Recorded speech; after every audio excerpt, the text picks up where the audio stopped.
Roti manis.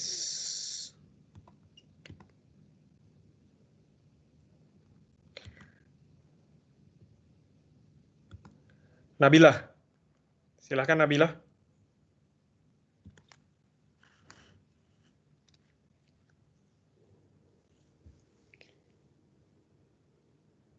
Halo.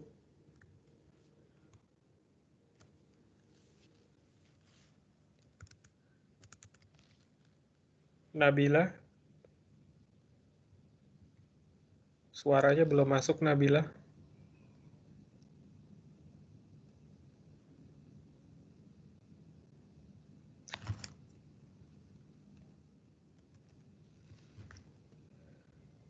Oke. Kayaknya agak gangguan teknis ya. Kalau gitu saya pilih bakso daging. Siapa nih? Cita. Silakan Cita. Nabilah nanti belakangan ya. Cita, silakan Cita. Iya, Pak. Oke. Assalamualaikum warahmatullahi wabarakatuh. Waalaikumsalam. Sebentar, Pak. Oke. Sudah masuk di layar?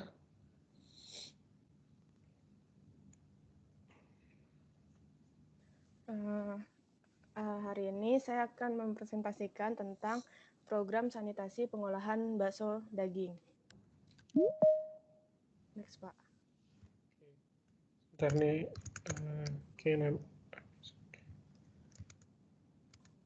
Oke, silakan. Bakso atau bakso merupakan jenis bola daging yang lazim ditemukan pada masakan Indonesia. Bakso sendiri umumnya dibuat dari campuran daging sapi giling dan tepung tapioka.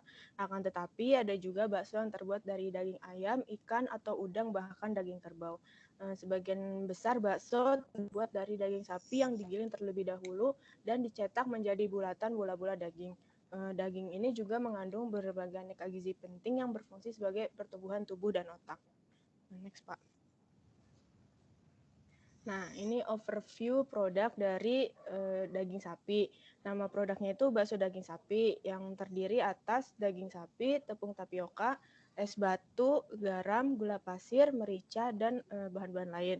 Nah, karakteristik dari produk ini terbuat dari 85% daging sapi pilihan dan kehalalannya itu dijamin 100%. Nah, kondisi penyimpanannya ini pada suhu freezer dengan umur simpan selama 3 bulan. Warna yang dihasilkan dari bakso sapi ini coklat muda, agak keputihan atau abu-abu. Dengan baunya itu daging segar, tidak amis, dan aroma bumbunya itu tercium atau terasa. Nah, rasanya lezat, terus rasa dagingnya juga dominan, rasa bumbunya pas, tidak berlebihan. Teksturnya juga elastis, kenyal, tapi tidak membal. Next, Pak. Nah, regulasinya sendiri untuk program sanitasi daging sapi pengolahan bakso ini mengacu pada Peraturan Menteri Perindustrian RI Nomor 75 Tahun 2010 tentang pedoman cara produksi pangan olahan yang baik. Nah, lokasinya ini ditempatkan yang jauh dari lingkungan tercemar, bersih, tidak ada sampah, dan tidak menimbulkan genangan air.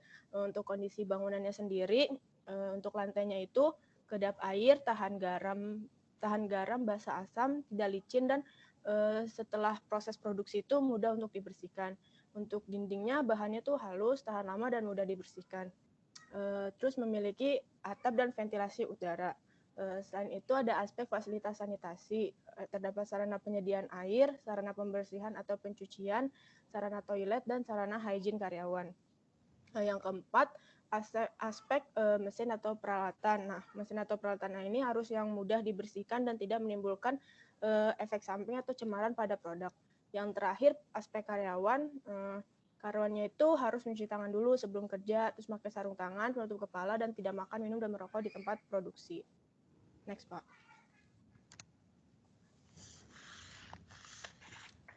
Bahaya yang mungkin terjadi selama proses pengolahan bakso daging ini, yang pertama bahaya fisik. Nah, bahaya fisik ini dapat disebabkan oleh kondisi ruangan yang tidak mendukung pengamanan makanan seperti sirkulasi udara yang kurang baik, terus temperatur ruangannya juga lembab. Selain itu ada debu-debu. Nah, selain itu adanya bahan asing seperti rambut. Untuk bahaya biologinya, ketika penerimaan daging sapi, menurut penelitian itu, semua daging yang berasal dari rumah potong hewan dan pasar tradisional itu telah terkontaminasi bakteri E. coli. Terus bahaya biologi yang lain dapat disebabkan karena kontaminasi silang dari tangan pekerja yang tidak menggunakan sarung tangan. Bahaya kimianya, terdapat residu pestisida pada bumbu-bumbu dapur seperti bawang merah, bawang putih. Juga dapat kontaminasi logam dari alat penggiling daging. Dan yang terakhir itu dagingnya itu masih ada residu antibiotiknya. Next, Pak. Nah, di program sanitasi pekerja yang saya buat itu, pertama itu harus memiliki jiwa raga yang sehat dan tidak sedang menderita penyakit flu, batuk, diare, dan lain-lain. Kalau misalnya kurang sehat, boleh tidak masuk bekerja. Kemudian selalu menjaga kebersihan tangan, rambut, kuku, dan pakaian. Dan juga tidak menggunakan perhiasan apapun, jam tangan ketika proses pengolahan. Terus memakai celemek, penutup kepala, dan sarung tangan. Terus mencuci tangan setiap kali menangani makanan. Kemudian menjambah makanan harus menggunakan alat perlengkapan atau dengan alas tangan, jadi tidak langsung kena kulit kayak gitu. Kemudian juga tidak boleh sambil merokok, terus nggak boleh garuk-garuk telinga, garuk hidung, garuk mulut, dan garuk anggota bagian lainnya. Yang terakhir, tidak boleh batuk atau bersin di hadapan makanan tanpa menutup mulut atau hidung. Kalau misalnya dia dikiranya mau batuk atau bersin, bisa keluar dari areanya dulu. Kemudian untuk sanitasi kondisi bangunannya ini, untuk lantainya berbahan dasar epoksi. Jadi ketika ada sisa hasil pengolahan yang jatuh dapat dibersihkan, mudah untuk dibersihkan. Terus permukaannya itu rata dan tidak licin, tidak menyebabkan kecelakaan kerja. Terus lantai juga harus selalu dijaga kebersihannya. Kemudian setelah proses produksi selesai, lantai harus dibersihkan setiap hari. Untuk ventilasi udaranya ini dilengkapi dengan kasa untuk mencegah masuknya serangga dan mengurangi kotoran. Nah, ventilasinya ini juga mudah untuk dilepas dan dibersihkan. Kemudian ventilasi didesain untuk mengontrol suhu dan bau, dan pembersihan ventilasi ini dilakukan 1 minggu sekali. Kemudian untuk dindingnya harus bersih dari coretan dan sisa pengolahan.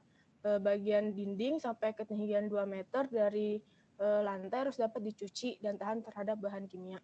Terus permukaan dindingnya itu harus halus, rata, berwarna terang, dan tidak mudah mengelupas dan mudah untuk dibersihkan. Next, Pak. Nah, fasilitas sanitasinya ini pertama, sarana penyediaan air. Untuk sistem pemipaannya antara air minum dan air yang digunakan untuk pengolahan bahan pangan ini harus dibedakan. Yang kedua, sarana pembersihan dan pencucian. Tempat pencucian pengolahan bahan pangan dibedakan dengan tempat pencucian tangan pekerja dan pencucian alat. Jadi masing-masing pencucian tangan pekerja sendiri dan pencucian alat sendiri, pengolahan bahan sendiri tempat pencuciannya. Terus sarana pembersihannya juga dilengkapi dengan suplai air panas dan dingin. Nah, untuk toiletnya tuh harus dalam keadaan bersih. Dilakukan pembersihan toilet setiap seminggu sekali. Terus toilet juga dilengkapi wastafel agar pekerja itu dalam keadaan bersih selalu sebelum masuk ke tempat pengolahan. Toilet juga harus memiliki penerangan dan ventilasi yang cukup. Kemudian ada sarana hygiene karyawan. Nah, wastafel, jadi sebelum masuk ke ruang produksi itu juga ada wastafel yang diletakkan di depan pintu masuk. Nah, kerannya itu dinyalakan dengan pedal menggunakan kaki. Jadi tidak ada buat buka keran pakai tangan. Kemudian dilengkapi juga oleh sabun, tisu, dan hand dryer. Nah, kemudian terdapat tempat untuk mengganti pakaian dan fasilitas pembilas sepatu. Next, Pak.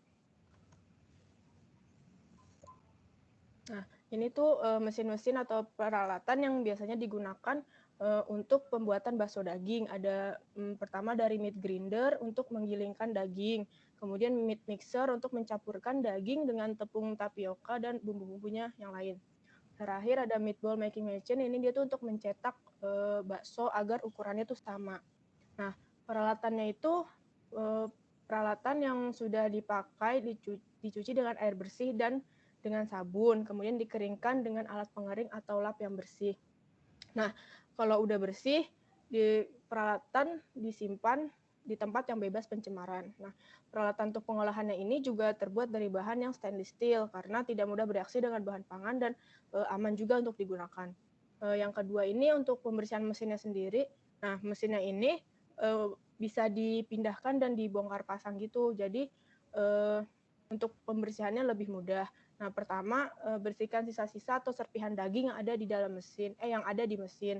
Terus karena mesinnya ini bisa dibongkar pasang, bongkar mesin pada bagian yang dapat dibongkar pasang.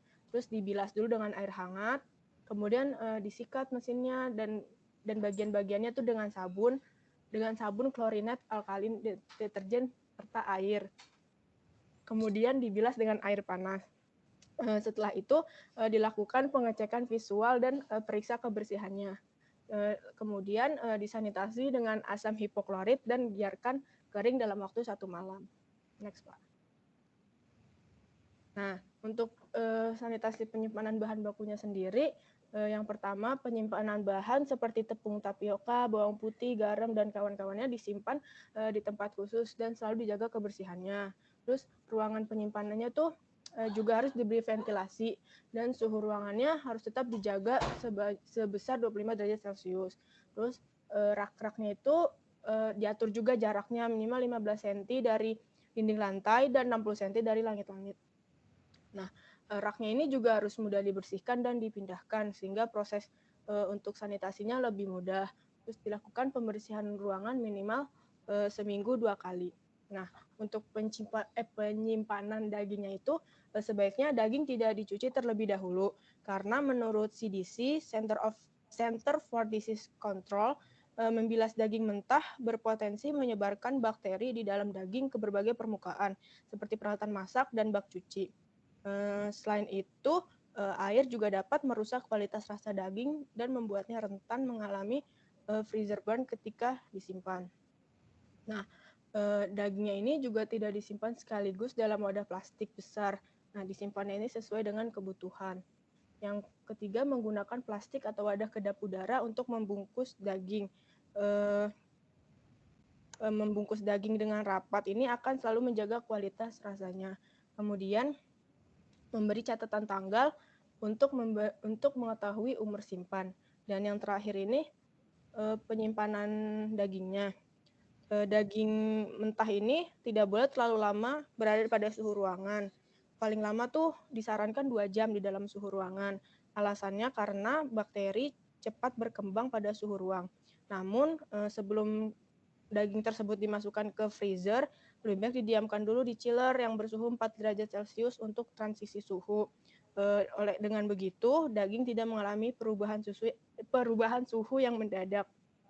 Nah, perubahan suhu yang mendadak itu akan berpotensi merusak kualitas daging tersebut. Nah, sebaliknya kalau misalnya kita mau ngeluarin dagingnya dulu, kalau kita mau ngeluarin daging sebelum ke suhu ruang, sebaiknya dimasukkan dulu ke chiller, dari freezer ke chiller terus ke suhu ruang.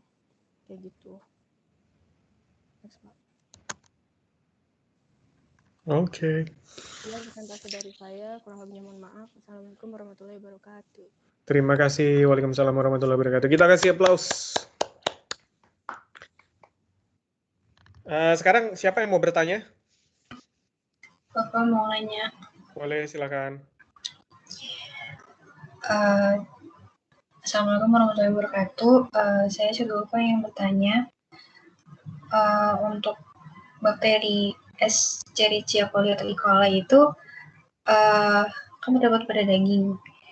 Cara ngilangin bakteri tersebut gimana? Lalu boleh dijelasin bagaimana efek samping jika E. coli itu termakan? Makasih. Silakan, Cit.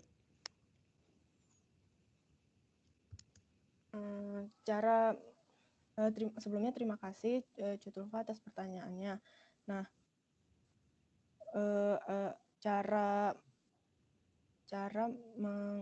menghilangkan E. coli dari daging itu, pertama itu pemasakannya tuh harus sempurna, karena E. coli itu biasanya terdapat pada daging yang mentah.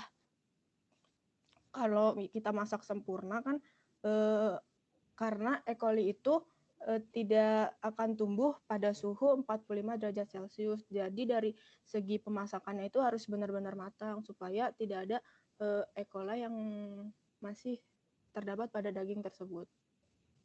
Ya. Oke, berikutnya tadi kalau misalnya masih ada E. coli-nya, gimana tuh? Efeknya apa ya? Ya. Efeknya kalau misalnya masih ada E. coli di makanan tersebut, biasanya tuh gejalanya ada diare cair, terus muntah-muntah, terus suhu tubuhnya juga jadi tinggi atau demam. Paling sih diare gitu, Pak. Ya, betul. Terima kasih. Berikutnya, Cita mau milih siapa? Milih Raihana lagi, Pak. Rehana.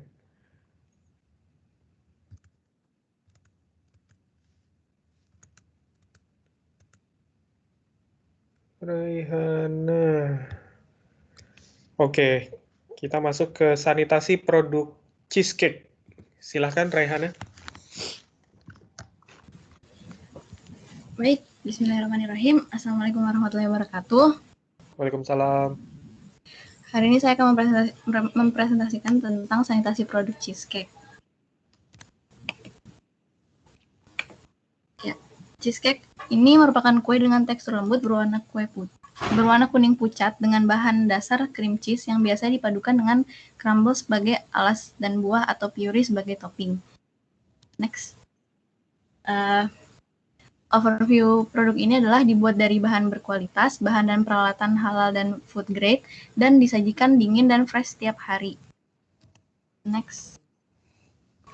Regulasi yang diterapkan adalah mengacu pada BPOM RI tahun 2012 nomor sekian tentang bagaimana cara produksi pangan yang baik untuk IRTP. Karena produksi ini dibuat di rumah. Oke, jadi skala rumahan ya? Iya. Lalu lokasi dan lingkungan produksi ini, peraturannya lokasinya harus bersih dan bebas dari sampah, bau, asap, kotoran, dan debu. Untuk lingkungan produksinya, sampah dibuang dan tidak menumpuk. Tempat sampah selalu tertutup dan selokan berfungsi dengan baik. Next. Kemudian bangunan dan fasilitas untuk lantainya harus kedap air, rata, halus, tidak licin, kuat, dan memudahkan pengaliran air, dan bersih dari debu dan mudah dibersihkan. Untuk langit-langitnya, tidak mudah bocor, tahan terhadap air, bersih dari debu dan sarang laba-laba. Lalu untuk ventilasi, cukup agar udara segar selalu mengalir dan bersih dan tidak berdebu. Kemudian untuk permukaan tempat kerjanya, tidak menyerap air dan bersih. Next. Kemudian harus disediakan sarana cuci tangan yang diletakkan di dekat ruang produksi, dilengkapi air bersih dan sabun cuci tangan. Lalu dilengkapi alat pengering seperti handuk atau lap, dan dilengkapi tempat sampah yang tertutup. Next. Kemudian untuk kesehatan dan hygiene karyawannya, karyawan menjaga kebersihan badan dan kesehatan, karyawan mengenakan celemek, penutup kepala, sarung tangan, dan masker. Lalu karyawan tidak makan, minum, merokok, meludah, bersin, atau batuk ke arah pangan, dan karyawan tidak mengenakan perhiasan, jam tangan, bros, dan sebagainya. Next. Lalu regulasi untuk penyimpanan bahan dan produk akhir, yaitu bahan dan produk akhir disimpan terpisah dalam ruangan bersih, sesuai suhu penyimpanan, bebas hama, dan penerangannya cukup. Lalu diberi tanda menggunakan sistem first in, first out, dan first expired, first out. Lalu penyimpanan wadah dan pengemas rapi di tempat bersih dan terpisah dengan bahan baku. Kemudian penyimpanan mesin atau alat produksi dibersihkan dan terlindung dari debu dan kotoran. Lalu ini bahaya yang mungkin terjadi pada selama produksi, yaitu bahaya biologinya, terdapat kontaminasi silang dari pekerja dan kontaminasi bakteri salmonella dari telur. Kemudian untuk bahaya kimianya, monomer kertas pada baking paper karena setiap kue menggunakan baking paper. Lalu cemaran logam dari peralatan produksi dan buah mengandung pestisida, buah stroberi yang untuk puree. Lalu bahaya fisiknya yaitu benda asing dan kotoran dalam air, cangkang telur yang mungkin ikut masuk ke adonan, dan adanya ulat di buah segar. Next adalah penerapan yang dilakukan di industri produksi cheesecake rumahan. Next, yang pertama sanitasi bahan baku, penyimpanan bahan baku di atas palet kayu untuk mencegah kontaminasi dari lantai dan memudahkan membersihkan lantai. Lalu menerapkan sistem first in first out dan first expired first out. Next, sanitasi bangunan, yaitu pembersihan lantai di ruang produksi dilakukan sebelum dan sesudah produksi. Pembersihan lantai menggunakan sapu, kemudian dilanjutkan dengan pengepelan menggunakan pembersih lantai. Lalu lantai yang digunakan adalah keramik, karena mudah dibersihkan dan mencegah penyerapan air yang memicu pertumbuhan jamur. Next, selanjutnya memberi kipas ventilasi di ruang produksi dan terdapat tempat cuci tangan beserta sabun desinfektan. Next adalah sanitasi pekerja. Pekerja mencuci tangan dengan sabun sebelum masuk ke area produksi dan setelah menggunakan toilet. Tidak meludah dan merokok, menutup dengan siku apabila bersin atau batuk. Kemudian pekerja menggunakan sarung tangan, hairnet, masker, dan celemek saat di area produksi. Kemudian keadaan kuku pekerja yang bersih dan tangan bebas perhiasan atau jam tangan. Next. Sanitasi peralatan, pembersihan alat-alat sederhana seperti solet, baskom, loyang dilakukan saat pergantian shift menggunakan deterjen food grade. Kemudian pembersihan pada mesin produksi seperti mixer dan oven dilakukan setiap hari setelah produksi berlangsung. Lalu dilakukan pengecekan mesin oleh ahli mesin seminggu sekali dan bahan mesin digunakan stainless steel. Next. Selanjutnya ada pengendalian hama. Dengan cara pemasangan kawat saringan pada ventilasi dan saluran air untuk mencegah tikus, penutupan retakan di dinding atau tempat lain, dan kerjasama dengan perusahaan pengendalian hama. Terima kasih atas perhatiannya. Kurang lebihnya mohon dikoreksi. Oke, terima kasih banyak. Kita beri aplausus. Terima kasih. Ada yang mau bertanya? Silakan. Wajib bertanya ya, minimal Anissa satu. mau nanya, Pak. Boleh, silakan, Miss.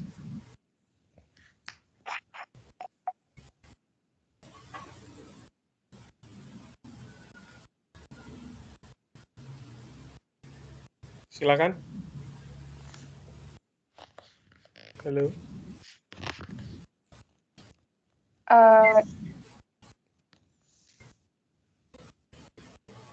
Gimana caranya meyakinkan konsumen atau pembeli bahwa produk atau toko Raihana itu sudah menerapkan sanitasi? Baik, terima kasih atas pertanyaannya. Untuk meyakinkan konsumen itu yang pertama tentunya harus mengajukan sertifikasi. Kalau misalnya kita ini udah sesuai standar sanitasi. Nah, yang kedua, kalau misalnya di tokonya itu disediakan kayak pas pelanggannya baru masuk disediakan tempat cuci tangan sebelum masuk, dan dengan cara itu jadi pelanggan nggak cuma pelanggan akan percaya karena dari cara melayani aja sudah disediakan alat cuci tangan, sabun cuci tangan sebelum masuk, dan pembeliannya juga dilakukan kalau bisa menerapkan cashless karena untuk meminimalisir banyak bakteri dari uang gitu kan, kalau misalnya kasirnya atau misalnya memegang packaging atau segala macam, jadi diminimalisirkan dari situ. Ya paling seperti itu karena rumahan. Kalau dari produknya sendiri gimana, Rehana? Kalau dari produknya, Supaya terlihat, tadi kalau kata Nisa, terlihat meyakinkan gitu. oh bisa ini Pak, bisa dikasih stiker misalnya kalau dikasih stiker kalau misalnya packagingnya ini udah bersih, terus diambilnya dari tempat bersih, ditandai seperti itu. Paling Pak. Oke. Oke, terima kasih Rehana. Sekarang menunjuk siapa? Silakan. Dita Pak. Dita.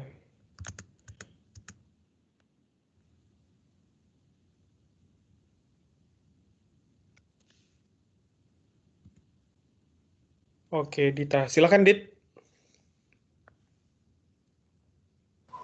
Belum keganti, bisa ya Pak?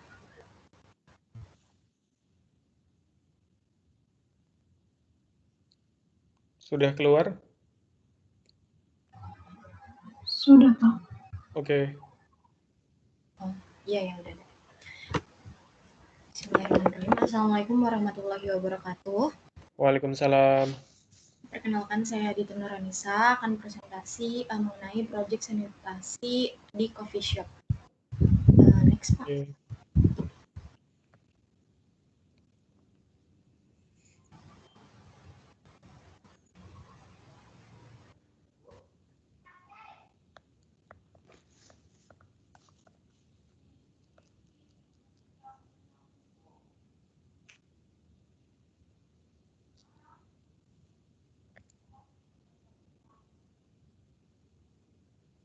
Agak nge-lag ya kayaknya ya. Kayaknya deh Pak. Kayak soal ada transition yang kayaknya deh Pak. Deskripsi industri yang akan saya buat itu misalnya tipe industrinya tuh industri kecil kayak kedai-kedai kopi yang biasa kita lihat. Terus tipe produk itu minuman kopi yang dibuat dari bubuk kopi yang diolah sendiri. Jadi mulai mensuplai dari biji kopinya. Next. Oke.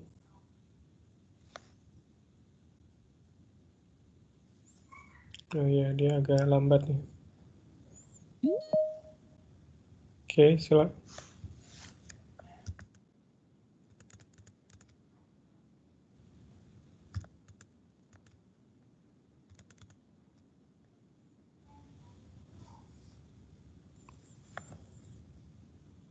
Sudah?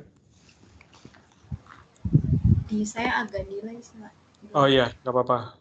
Tunggu ini ya. Slow nggak apa-apa ya. Nah, analisis resikonya, pertama saya melihat dari SNI, karena peraturan kopi itu biasanya semuanya dari SNI. Nah, karena saya supply dari biji kopi, saya lihat dari SNI biji kopi, syarat mutunya itu kadar airnya maksimal 12,5%. Kemudian untuk SNI yang kopi bubuknya, kopi bubuk itu adalah biji kopi yang disangrai, kemudian digiling dengan atau tanpa penambahan bahan lain dalam kadar tertentu tanpa mengurangi rasa dan aromanya serta tidak membahayakan kesehatan. Nah, syarat mutu cemaran mikronya itu ada kapang itu maksimal 10 pangkat 4 koloni per gram, kemudian ada angka lempeng totalnya maksimal 10 pangkat 6 koloni per gram.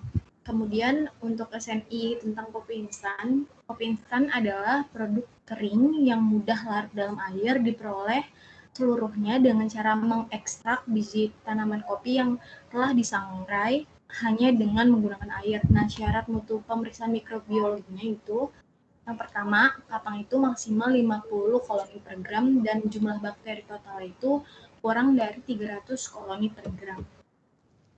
Nah, next Pak.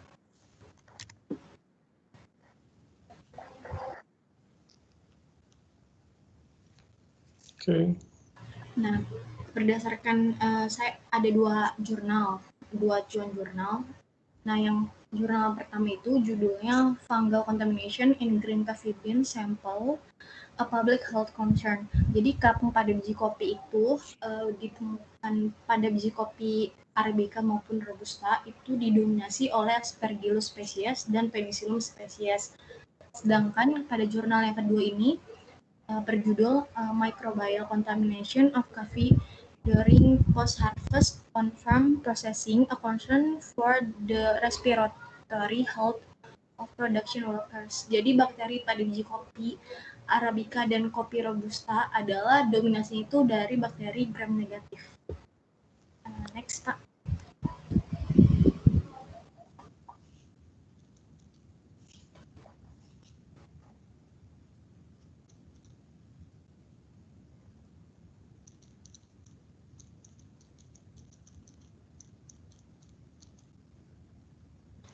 Nah, kemudian dari kapang kita lihat bahwa Aspergillus dan Penicillium itu dapat memproduksi mikotoksin pada makanan yang berbahaya. Nah, nama mikotoksin yang terkenal itu ochratoxin gitu. Kalau Aspergillus itu yang terkenalnya yang udah kita kenal aflatoksin. Nah, kemudian dari karakteristik kapang ini dapat tumbuh pada AW-nya itu sekitar 0,6 sampai 0,7, jadi cukup rendah. Kemudian dapat tumbuh pada pH yang asam sampai netral dari 2,0 sampai 8,5. Maksudnya dari asam dan sedikit basah. Kemudian tumbuh pada rentang suhu kamar itu 20 sampai 40 derajat Celcius. Nah, di jurnal yang tadi juga Aspergillus juga itu emang bisa kondisi optimal produksi aflatoksinnya itu pada suhu sekitar 37 derajat Celcius. Nah, kemudian dapat tumbuh pada humiditas lebih dari 70%. Next, Pak.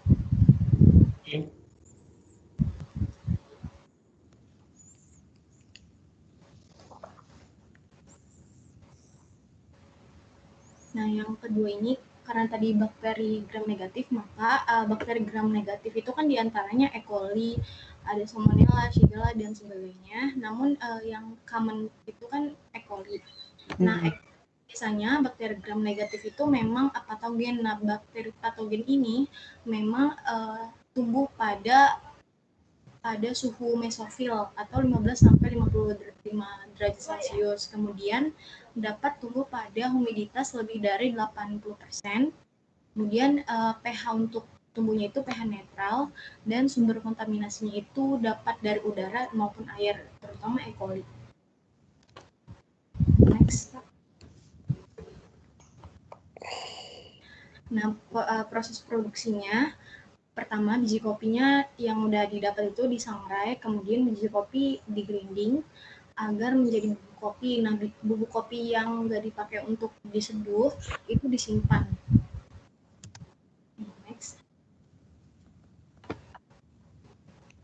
Nah, bahaya yang mungkin terjadi selama proses ini, yang pertama saat mensangrai, pertama biji kopi terkontaminasi oleh mikroba. Maksudnya dari kan pas saat biji kopi datang ke coffee shop kita kan nggak mungkin langsung kita olah kan, jadi mungkin kita taruh di tempat penyimpanan dulu dan mungkin selama penyimpanan terkontaminasi oleh bakteri dan juga masih kotor dari supplier juga bisa. Kemudian biji kopi masih tercampur dengan batang atau daun, jadi kontaminasi fisik. Kemudian biji kopi yang di-grinding itu kemudian kedua proses grinding. Yang pertama bubuk kopi yang disimpan mungkin terkontaminasi mikroba, dan bubuk kopi yang disimpan mungkin terkontaminasi fisik seperti debu. Nah, yang proses yang ketiga saat diseduh mungkin aja terkontaminasi mikroba dari sistem air yang dipakai, air proses, dapat juga dari mesin kopi maupun dari udara sekitarnya.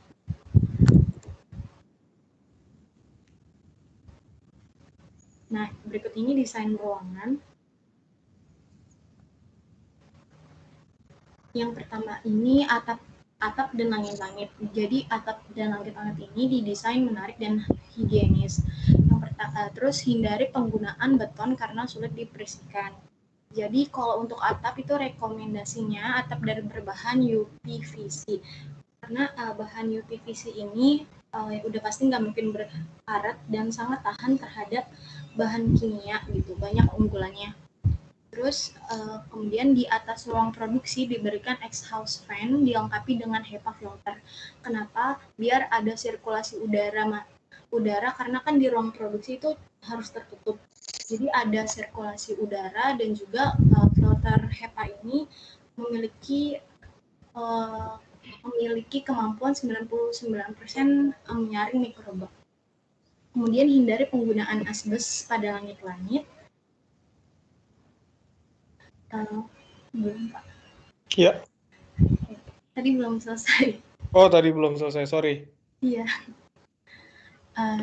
Kemudian hindari penggunaan asbes pada langit-langit karena serbuk-serbuk asbes, serat-serat asbes itu berbahaya bagi kesehatan. Kemudian lampu pada langit-langit itu tidak didesain menggantung karena beresiko menumpuk. Next, Pak.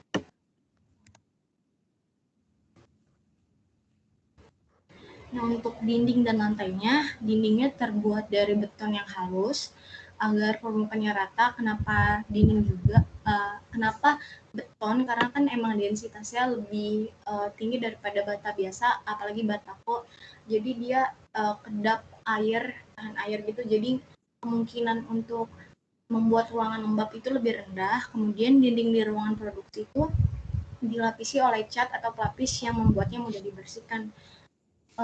Contohnya sih kayak keramik boleh, tapi kan kalau keramik ada sekatnya. Jadi mungkin seperti cat waterproof lebih disarankan. Kemudian dinding harus menyatu dengan lantai.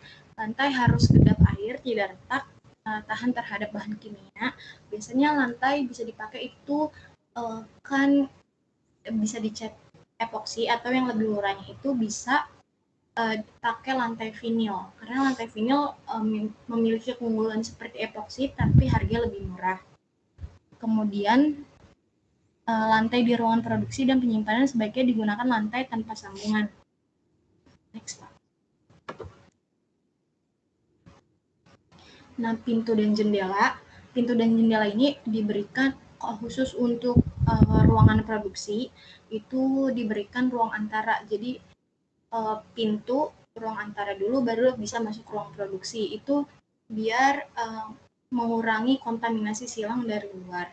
Nah, dipasang air curtain pada pintu di depan pintu ruang produksi maupun di pintu masuk kafe itu gunanya agar yang dari luar itu nggak masuk ke dalam dan juga serangga nggak bisa masuk ke dalam, debu dan sebagainya. Kemudian kusen jendela itu diusahakan nggak dibuat dengan sudut 90 derajat. Jadi sudut-sudutnya itu bisa 60 derajat agar mudah dibersihkan dan tidak mengakumulasi debu. Next, Pak. Selanjutnya desain sanitasinya.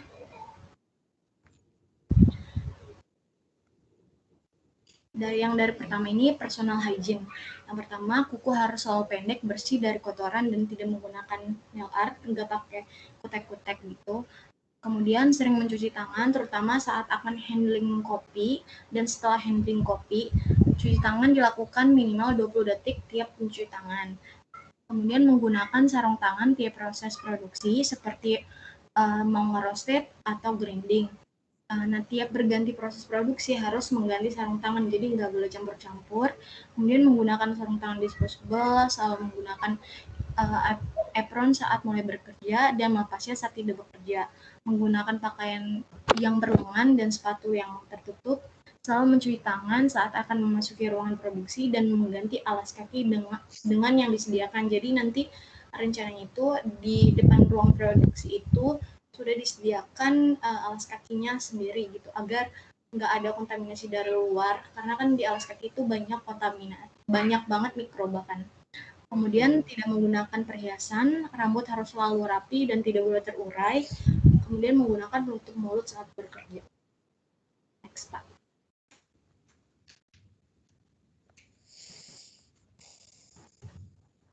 Nah, ini handling food-nya. Yang pertama ini dari penerimaan dari supplier.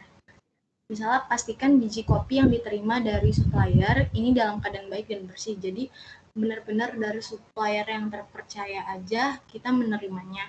Kemudian biji kopi dimasukkan ke dalam wadah karung goni terlebih dahulu baru disimpan. Kenapa wadah karung goni? Karena kalau terlihat wadah karung goni itu kan cenderung lebih cepat lembab Tapi sebenarnya itu baik banget buat biji-bijian, karena dari beberapa jurnal itu karung goni karena sifatnya yang nyerap air, jadi dia membuat makanan di dalamnya itu akan tetap kering, dan kalau misalnya harus ditumbuhin kapang pun itu tumbuhnya nanti pada karung goninya terlebih dahulu.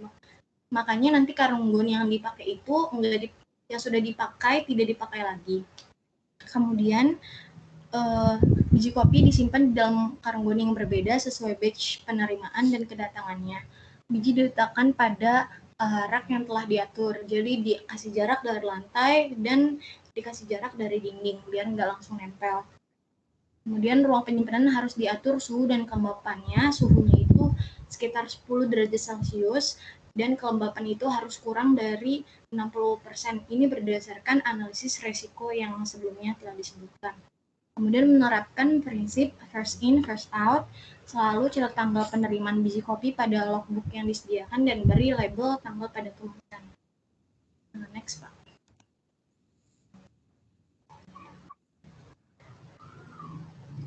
Nah, yang ini saat akan mulai produksi, sebelum akan mulai roasted dan grinding kopi, pastikan biji kopi ini bebas dari kontaminan fisik. Jadi mungkin nanti dilakukan pengayakan gitu dengan pengayak stainless steel agar dia nggak kontaminasi stainless steel dan juga lebih tahan.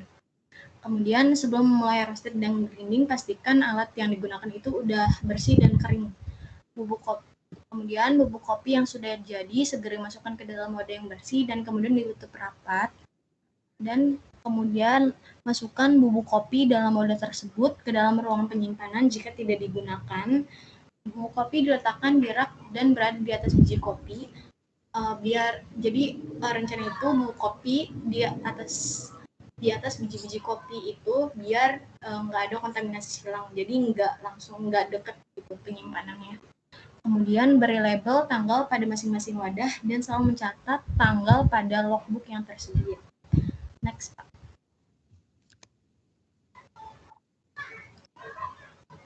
Nah, sebelum akan menyeduh kopi, pastikan mesin kopinya udah dibersihin dan kering.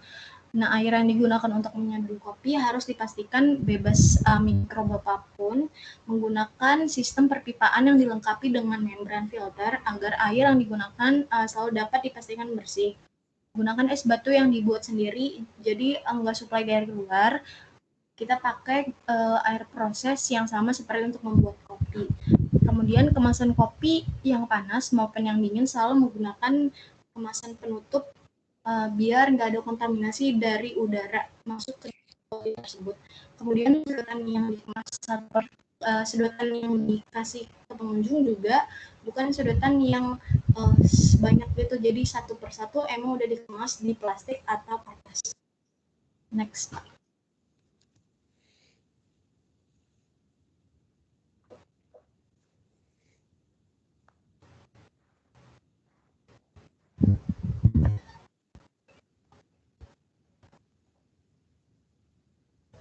Nah, sistem hygiene-nya pertama menggunakan lap bersih dan kering untuk membersihkan permukaan meja konsumen. Meja konsumen selalu dibersihkan setiap konsumen selesai minum di tempat tersebut. Kemudian membersihkan meja konsumen dengan cairan sanitizer dengan lap yang diganti berkala. Membersihkan meja produksi dengan cairan sanitizer dengan lap yang diganti berkala. Kemudian melakukan sampling peralatan produksi, kualitas udara di berbagai ruangan, air proses rutin 1 bulan sekali. Melakukan pembersihan terhadap sistem perpipaan tiap 1 bulan sekali. Kemudian bersihkan dan sanitasi setiap peralatan setiap telah digunakan. Kemudian letakkan peralatan di tempat yang disediakan. Misal kalau cangkir itu nggak boleh langsung nempel ke meja produksi, tapi harus di tempatnya biar nggak ada kontaminasi. Next, Pak.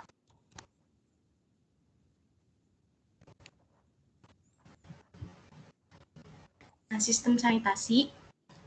Yang pertama ini untuk roasted kopi. Ini merek Oxo. Nah, pertama lakukan pembersihan berkala setiap bulan. Pastikan, jadi kalau misalnya tiap hari itu kan namanya juga kering ya prosesnya, jadi bisa pakai dibersihin pakai kuas yang lembut saja. Nah, ini untuk pembersihan tiap bulannya. Pertama, pastikan rosternya nggak tersambung sama listrik. Kemudian lepaskan semua bagian rosternya. Kemudian bilas semua bagian rosternya. Masukkan semua bagian roster tersebut ke sabun pencuci dan diamkan 10 menit. Kemudian kita gosok pakai sikat yang halus. Kemudian bilas dengan air dingin sampai bersih, baru rendam di air yang panas atau hangat selama 10 menit. Kemudian angkat dan keringkan, baru boleh pasang lagi. Tapi pasangnya juga dalam keadaan tangan yang bersih atau bisa menggunakan sarung tangan. Next, Pak.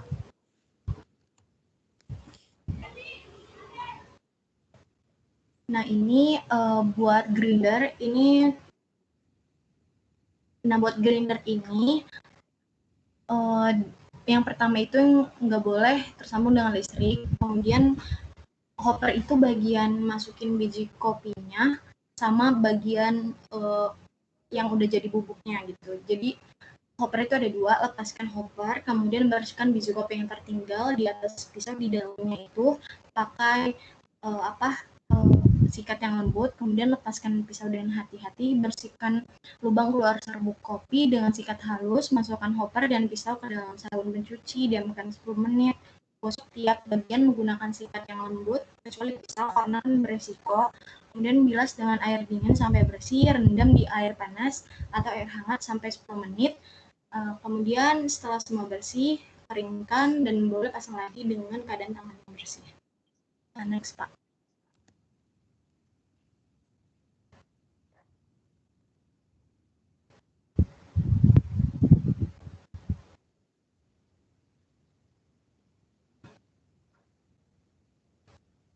Nah, ini yang terakhir itu mesin kopi. Di sini agak sedikit berbeda. Pertama yang harus dilakukan ini pastikan tidak tersambung dengan aliran listrik. Kemudian lepaskan water container dari tempatnya dan tarik brew group. Jadi mesin di dalamnya itu untuk mengepasnya. Kemudian bilas brew groupnya dengan air hangat. Kemudian keringkan. Baru isi water container dengan air sampai full, kemudian pasang kembali semuanya, kemudian masukkan coffee oil remover wrap tablet ke dalam bagian pre-ground coffee, lakukan siklus brewing coffee dan biarkan 15 menit. Jadi ini emang panduan dari mesin kopinya, dan semua mesin kopi itu memang punya fil kompresinya sendiri. Nah, kemudian bilas dengan air panas, cukup tekan power, kosongkan air pada kontainer, bilas kembali kontainer dan brew group dengan air hangat dan biarkan kering. Nah, setelah semua bagian bersih dan kering, pasang semuanya dengan keadaan tangan yang bersih.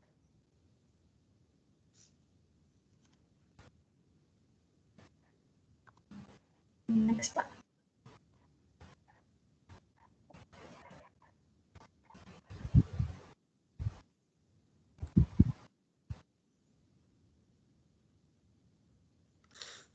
Oke, sudah ya? Iya. Oke, terima kasih. Kita beri aplaus dulu. Sekarang giliran siapa yang mau bertanya? Saya, Pak. Boleh, Nabila, silakan. Iya, sudah ada lagi Pak suaranya. Ya.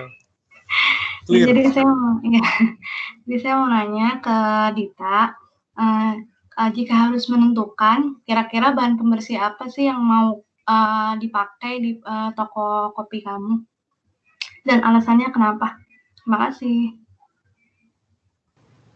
Baik, saya akan menjawab. Jika harus memilih, itu saya lebih memilih pembersih alkali yang lemah. Pertama, alasannya kalau alkali kuat kan emang sangat korosif. Kalau pembersih asam itu sangat kurang dalam membersihkan. Nah, sifat alkalinya ini juga kan sifat kopi itu asam, jadi kayak lebih dapat melarikan kopi secara maksimal. Oke. Ada lagi pertanyaan?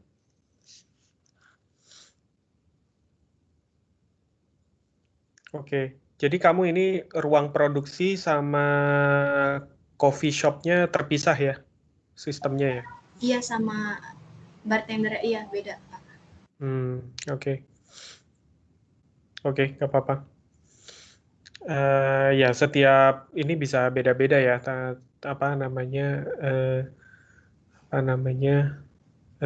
ya tergantung dari desain masing-masing. Cuma memang kalau misalnya biasanya kalau roasternya yang besar, nah itu worth it tuh untuk bikin bangunan terpisah gitu ya. Tapi bisa juga mungkin nanti kalau misalnya memang tadi kan kamu cukup detail tuh ruangannya segala macam gitu ya. Nah mungkin nanti ya tinggal menyesuaikan paling tema dekorasinya ya tadi. Jadi supaya tetap aman gitu ya dan roster itu bisa jadi juga jadi daya tarik pengunjung tuh nanti. Oke, menarik. Terima kasih. Dita, silakan pilih siapa? Nabila aja sekalian. Nabila. Oke. Silakan Nabila. Iya, terima kasih. Assalamualaikum warahmatullahi wabarakatuh. Waalaikumsalam. Ya, jadi di sini saya akan menjelaskan mengenai program sanitasi dari toko bakery, tapi lebih spesifik ke produk roti manis. Jadi selanjutnya itu ada pengenalan, yang akan saya bahas ini pengenalan produk roti manis, overview produk, regulasi dan bahaya yang regulasi dari sistem sanitasinya sendiri, dan bahaya yang dapat terjadi dalam pengolahan. Lalu habis itu ada program sanitasi. Berikutnya. Ya, slide lagi Pak. Next. Ya, jadi roti manis sendiri ini kan roti yang sudah banyak dijumpai oleh masyarakat dan umumnya itu mempunyai rasa manis yang menonjol, teksturnya empuk, dan umumnya itu dapat ditambahkan berbagai macam isi. Lalu produk yang akan dirancang di sini itu yaitu produksi roti manis yang berisi krim atau fla. Pemilihan isi dari roti manis ini sendiri itu karena banyak disukai oleh kalangan masyarakat, baik anak-anak, remaja, dan orang dewasa. Dan keunggulan roti manis sendiri ini berasa manis apabila dibandingkan dengan roti tawar, dan dia praktis dan juga bisa dibawa kemana-mana. Next, Pak. Baik, selanjutnya ada produk overview. Untuk produk overview-nya sendiri ini, saya mendapatkan referensi dari HACCP dan penerapannya pada produk bakery oleh Insinyur Sutrisno Koswara, MSI, yaitu nama produknya sendiri roti manis isi krim atau fla, komposisinya tepung terigu, gula, margarin, susu, telur, skim, softening, air, ragi, dan garam. Lalu karakteristik produknya itu bentuknya lonjong, panjangnya sekitar 15 cm dan lebar 7 cm, lalu beratnya 30 gram, isinya krim atau fla, kadar airnya sekitar 23-38%, proteinnya 6-8%, dan lemaknya itu 7-15%. Untuk metode pengolahannya sendiri ini, roti ini biasanya dipanggang. Lalu untuk pengemasan primer ini menggunakan plastik PP yang biasa digunakan kebanyakan pabrik roti biasanya. Lalu untuk kondisi penyimpanan ini suhu ruang dan hindari dari matahari langsung. Lalu umur simpannya ini untuk isi flanya ini 3 hari dan isi krimnya ini 4 hari pada suhu ruang. Berikutnya Pak. Regulasi dan bahaya yang terjadi dalam pengolahan ini. Sini saya mengambil dari Peraturan Menteri Perindustrian Republik Indonesia, hampir sama seperti peraturan yang di Menteri Perindustrian ini. Lokasinya juga harus jauh dari tempat pembuangan sampah, terus habis itu limbah, pemukiman penduduk, tempat rongsokan, dan tempat lain yang dapat menjadi sumber cemaran. Untuk bangunannya sendiri tuh pokoknya harus didesain dari lantai, dinding, atap, itu mudah dibersihkan. Terus habis itu bahannya juga halus, tahan lama untuk dinding, terus atapnya juga tahan lama, tahan air, tidak bocor. Untuk memiliki ventilasinya sendiri, pasti juga harus mudah dibersihkan. Lalu penggunaan bahan gelas ini, perusahaannya harus mempunyai kebijakan penggunaan bahan gelas yang bertujuan mencegah kontaminasi bahaya fisik terhadap produk jika terjadi pecahan gelas. Untuk fasilitas sanitasinya sendiri, sarana penyedia air, untuk proses produksinya harus memenuhi syarat kualitas air bersih. Lalu untuk sarana pembersihannya itu dilengkapi dengan sarana yang cukup penyucian bahan pangan, peralatan, dan bangunan. Untuk sarana toiletnya ini terjaga dalam keadaan bersih, sarana hygiene karyawannya juga harus tersedia. Untuk mesin dan peralatan ini mudah dilakukan pembersihan dan tidak menimbulkan cemaran kontaminasi silang pada produk. Untuk karyawan sendiri ini harus menjaga hygiene personalnya seperti mencuci tangan sebelum bekerja, memakai sarung tangan, penutup kepala, tidak makan, minum, dan merokok di tempat produksi. Berikutnya.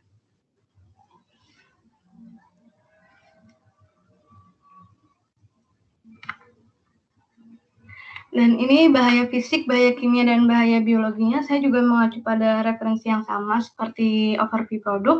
Jadi ini bahaya fisiknya ini pada saat proses penerimaan bahan baku sampai pengemasan, yaitu terdapat benda asing seperti debu, kerikil, serangga yang diakibatkan dari kontaminasi biasa dari lingkungan atau bahkan alat produksinya. Lalu air yang digunakan bisa menjadi kontaminasi silang secara fisik, misalnya airnya itu keruh. Lalu untuk bahaya kimianya sendiri ini, terdapat pemutih pada alfa-toksin pada tepung terigu, terus air yang digunakan bisa terdapat kaplorit. Lalu bahan yang untuk pengemasnya roti ini kan karena menggunakan plastik PP itu biasanya terdapat bahan kimia monomer. Lalu untuk kontaminasi silangnya berupa logam dari alat pengaduk bahannya. Untuk bahaya biologinya sendiri ini kan dia menggunakan bahan baku utama itu juga ada telur yang dimana di dalam telur itu biasanya terdapat salmonella. Dan terdapat jamur juga di bahan tepung terigu, lalu ada kontaminasi silang dari tangan pegawainya. Berikutnya, Pak. Lalu untuk program sanitasinya, untuk program sanitasinya sendiri ini, pada bangunannya ini saya mengacu ke UMKM, dan lokasinya sendiri ini bangunannya tepatnya harus jauh dari jalan raya, jadi terhindar dari asap kendaraan bermotor yang bisa masuk ke ruang produksi. Lokasi bangunannya jika hujan tidak terdapat genangan air, dan sumber daya airnya itu bersih dan memadai. Dan ini ternyata ada juga peraturan tentang bagaimana kualitas air ada di Permenkes. Lalu untuk dindingnya sendiri ini, dindingnya terbuat dari beton dilapisi cat berwarna terang dan tidak ada retak dan noda. Pada dinding dilapisi anti jamur karena kemungkinan kontaminasi terbesar dari produk pastry itu kan adalah jamur yang tadi ada di tepung terigu. Lalu dindingnya itu juga harus mudah dibersihkan. Lalu untuk lantainya ini, pada pengaturan lantai, pertemuan lantai dengan dinding harus melengkung dan kedap air, sehingga kotoran yang berbentuk padat mudah dibersihkan dan menghindari genangan air. Lalu lantai di industri minimal terbuat dari keramik atau lebih mudah lantai berbahan epoksi sehingga mudah untuk dibersihkan. Dan setiap selesai produksi per hari, lantai harus dibersihkan. Selanjutnya. Lalu masih pada bangunan itu langit-langit diusahakan rata dan tidak banyak alur atau ornamen yang dapat menyimpan debu. Kuat dan tidak mudah pecah, warnanya cerah, didesain mudah untuk dibersihkan, minimal jarak 2,5 meter di atas lantai dan disesuaikan dengan peralatan yang akan untuk ditaruh pada bangunan tersebut. Lalu pintunya ini dibuat ganda untuk mengurangi kontaminasi masuknya angin atau tikus atau hewan-hewan lainnya, dan memisahkan pintu masuk antara barang masuk yang digunakan untuk raw material dan juga pintu keluar untuk produk akhir. Lalu untuk ventilasi udaranya sendiri, ini terdapat jendela sebagai pertukaran udara, lalu membantu memasang cerobong asap dan jendela yang cukup besar agar sirkulasi udaranya juga terjaga. Lalu dilengkapi dengan kasai yang mencegah untuk masuknya serangga dan mengurangi kotoran. Lalu ventilasinya yang mudah untuk dibersihkan secara berkala. Berikutnya. Untuk fasilitas sanitasinya sendiri ini ada fasilitas sarana penyedia air, pencucian bahan baku, toilet, dan hygiene karyawan. Untuk penyedia air ini seperti biasa sumber air cukup dan bersih seperti memenuhi standar air minum, pipa dan sistem pemipaan, saluran air harus aman dan higienis. Terus tempat persediaan air juga harus mampu menampung persediaan yang memadai dan bekas dari pencemaran. Kerannya terbuat dari stainless steel karena supaya tidak mudah korosif. Untuk bahan penyucian bahan bakunya sendiri harus dipisahkan dengan wastafel dari karyawannya. Jadi harus dilengkapi dengan sistem pemasukan dan pengeluaran pembuangan air yang baik dan lancar. Lalu fasilitas pencucian peralatan harus dilengkapi dengan air panas, daya semprot yang memadai dengan tekanan 15 PSI sama dengan 1,2 kg per cm persegi.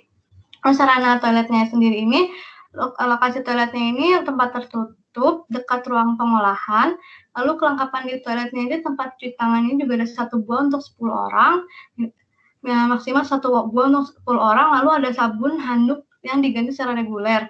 Terus saluran pembuangan tertutup menggunakan air mengalir, tempat sampah tertutup dibersihkan atau dibuang setiap hari, kondisi dibersihkan setiap hari setelah selesai bekerja atau pergantian shift. Jadi supaya toiletnya ini dalam keadaan kering supaya tidak ada genangan air pada saat di toilet. Lalu sarana hygiene karyawannya sendiri ini, wastafel diletakkan di depan pintu masuk, keran dinyalakan dengan otomatis atau menggunakan pedal pada kaki, lalu dilengkapi sabun, tisu, serta hand dryer. Terdapat tempat yang mengganti pakaian dan fasilitas pembilas sepatu. Selanjutnya, Pak.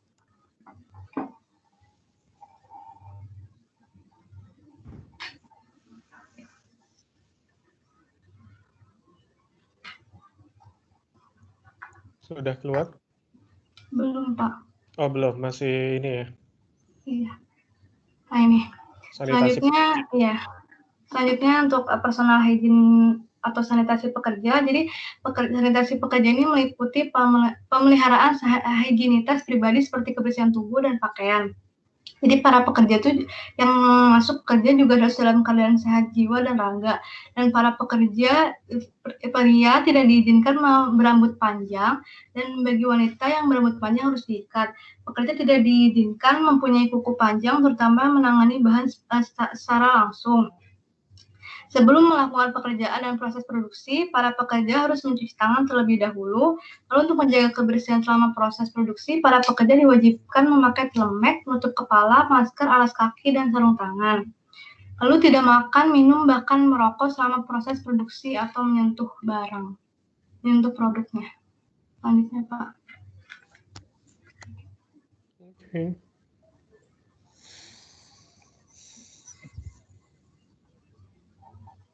Ini sanitasi pengolahan meliputi peralatan dan mesin. Jadi mesin roti yang dipakainya ini ada oven roti, dough setter, bread prover, dough gripper, sama mixer.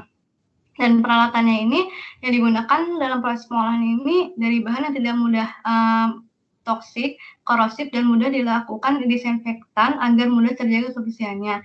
Pembersihan alatnya ini dilakukan setelah pemakaian atau selesai proses produksi yang dilakukan rutin setiap hari atau setelah 1 batch produksi selesai. Dalam pembersihan dilakukan dengan 3 tahap, yaitu pencucian, pembilasan, dan pengeringan. Lalu untuk pencucian peralatan sendiri ini dilakukan dengan menggunakan sabun, pencuci piring untuk menghilangkan sisa adonan yang pembilasannya menggunakan air keran, air yang mengalir. Lalu alat yang telah selesai dicuci dikeringkan dengan meletakkan pada rak-rak alat misalnya seperti sendok, spatula, atau bahan yang pembantu lainnya.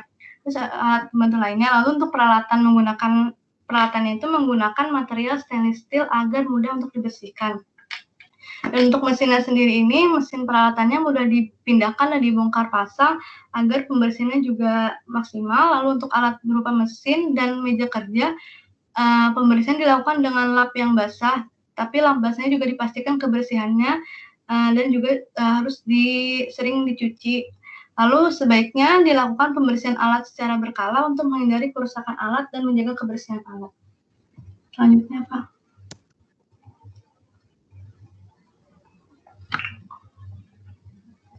Lalu untuk yang terakhir di sini sanitasi penyimpanan bahan baku dan produk.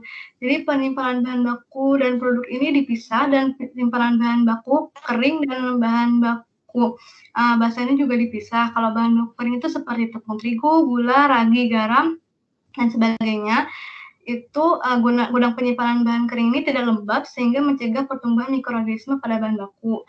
Dan gudang ini hendaknya berada di bagian yang tinggi agar pada saat misalnya ada kejadian banjir atau apapun tidak bermasalah pada bahan bakunya. Lalu bahan makanan tidak diletakkan di bawah saluran atau pipa air besi maupun air limbah untuk menghindari terkena bocoran. Jadi tidak ada jalur air yang berada di tempat penyimpanan tersebut. Lalu tidak ada drainase di sekitar gudang makanan, dan semua bahan makanan hendaknya disimpan pada rak-rak yang ketinggian raknya itu dari 15 cm sampai 25 cm. Suhu gudangnya ini dijaga tetap kering, pada suhu 25 derajat Celcius.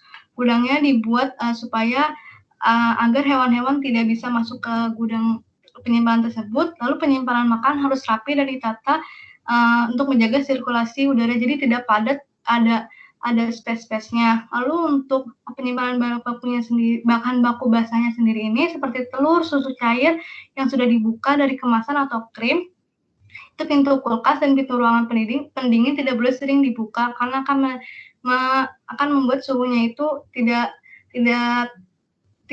tetap. Jadi kadang suka dingin, kadang enggak. Dan mengambil dengan cara first in first out atau FIFO yang disimpan lebih dahulu, digunakan dahulu agar tidak ada makanan busuk.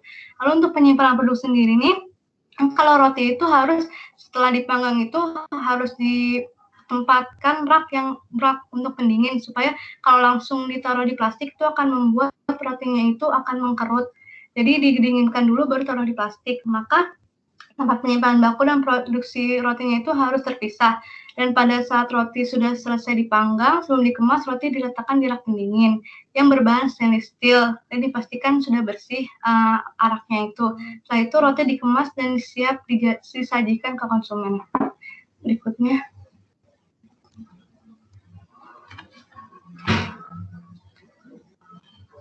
Ya, terima kasih. Ada yang ingin bertanya? Oke, kita kasih applause dulu. Terima kasih. Mantap. Silakan yang bertanya. Siapa yang belum bertanya nih? Saya mau bertanya, Pak. Boleh, Dit. Nabila, saya ingin bertanya tadi kan di bahaya biologi telur kemungkinan ada kontaminasi dari salmonella. Nah, kemudian jika ditemukan bakteri salmonella pada produk roti tersebut dan ditelusuri ternyata asalnya itu dari telur, maka bagaimana cara menanganinya biar enggak terulang lagi? Terima kasih. Iya, terima kasih Dita atas pertanyaannya. Jadi sebelum, kan telur itu kan dari supplier ya, jadi dari orang-orang yang bahan pemasok yang datang ke kita. Jadi sebelum digunakan itu, setelah disimpan itu dicuci dulu sebelum digunakan agar terhindar dari kontaminasi yang mungkin saja ada di kulit-kulit dari cangkang telur tersebut. Lalu setelah itu kan salmonella itu juga bisa pada saat proses pemasakan. Jadi digunakan, diatur suhunya dan bagaimana kontrol dari proses pemasakannya tersebut. Seperti itu.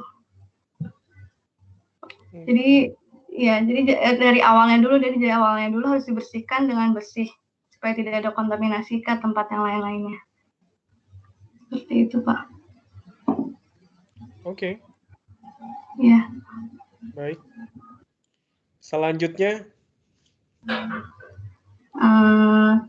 Kak Anissa. Belum kan ya, Kak? Anissa belum. Anissa. Oke. Silakan Anissa.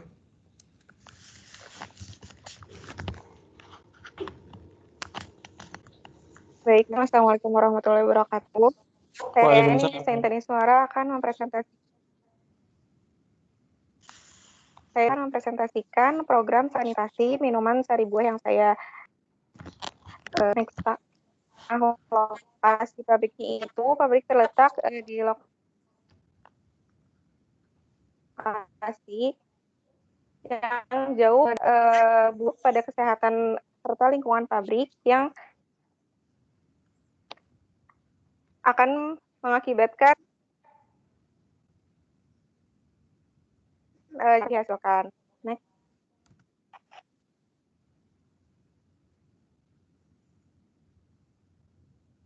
Ini adalah produk minuman sari buahnya, yaitu nama produknya itu Any Juicy. Bahan baku utamanya air, bahan itu ascorbat, aspartate, flavoring agent, dan pewarna makanan. Nah, proses pengolahannya itu dari yang pertama itu breeding, yang ketiga prosesnya itu sterilisasi, pengisian, yang terakhir itu pengemasan. Dikemas dalam botol plastik, umur simpannya itu 1 tahun dari produksi, lalu cara konsumsinya itu dikonsumsi secara langsung, dan cara penyimpanan itu dan ditempatkan di daerah yang kering, lebih baik di suhu dingin. Nah,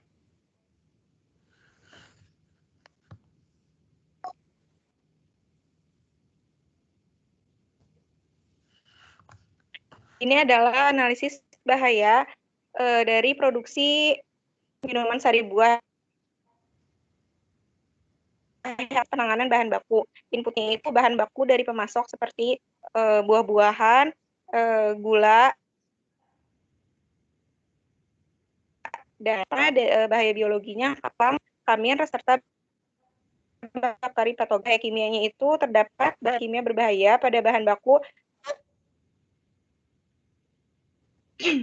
yang terdapat pada bahan baku buah. Lalu bahan fisikanya itu benda asing seperti logam, kayu, biasa terjadi setelah pemanenan.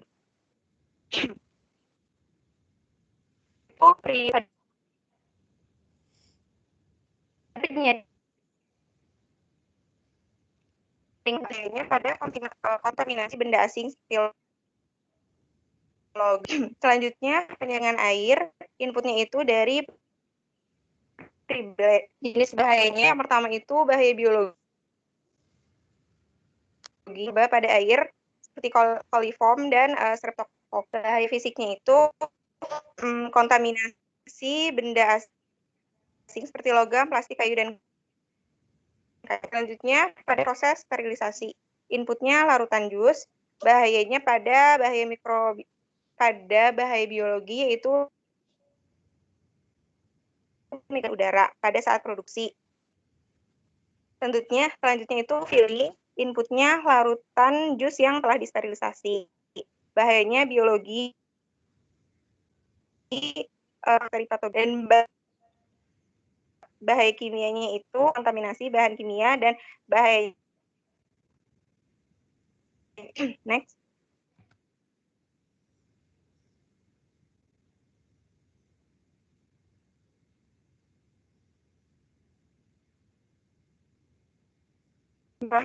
Proses penyimpanan bahan makanan itu bahan tidak mudah rusak dan kehilangan kandungan gizi. Sebelum dilakukan penyimpanan, bersihkan terlebih dahulu. Cara membersihkan bahan makanan yang dapat dilakukan salah satunya itu mencuci bahan.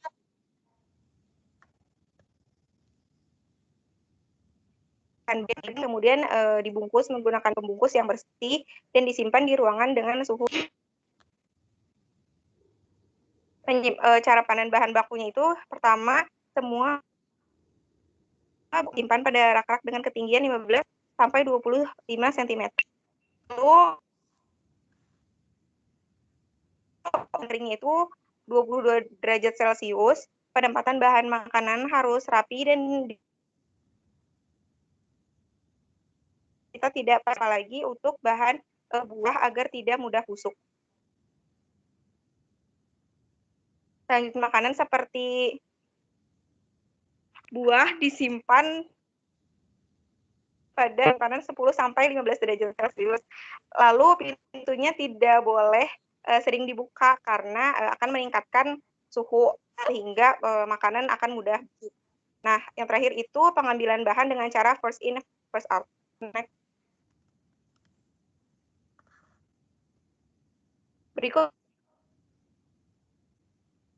kerjanya. Yang pertama, pekerja diharuskan mencuci tangan sebelum dan setelah bekerja, lalu menggunakan safety shoes, menggunakan seragam, dan shoe cover, dan menggunakan disposable cap dan mask.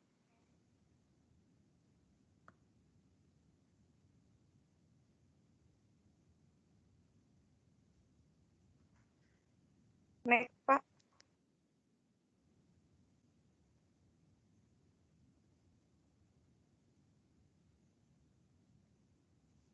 Nah, jadi dan fasilitas untuk pengolahan pangan itu harus didesain dengan regulasi regulasi yang khusus dengan keamanan pangan. Misalnya contohnya itu menurut Peraturan Menteri Perindustrian RI tentang pedoman cara produksi pangan olahan yang baik.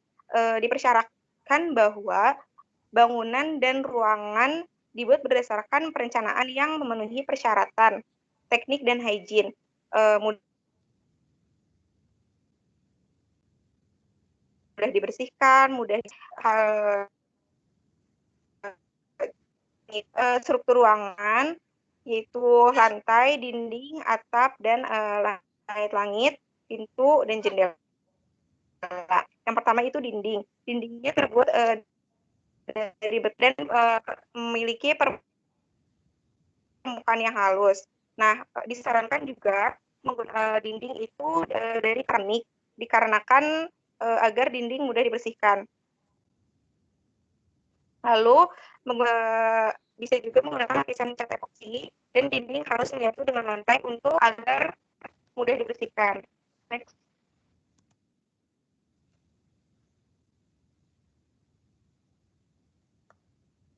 Nah, selanjutnya desain langit-langit, konstruksi langit-langit itu lalu jika menggunakan struktur baja di daerah pengolahan oleh beton atau granit untuk menghindari debu dan sarang serangga. Selanjutnya atap itu jenis atap yang digunakan panel beton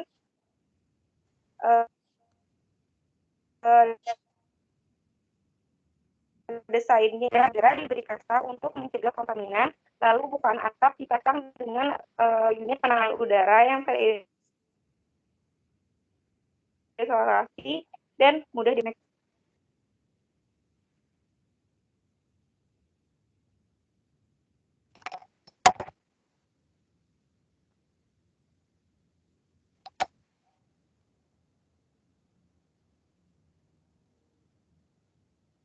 Itu tidak dibuka dan terbuat dari bahan polikarbonat yang tidak.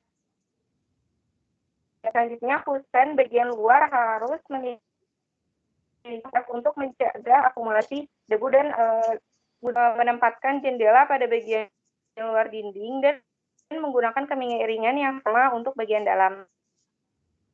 Next.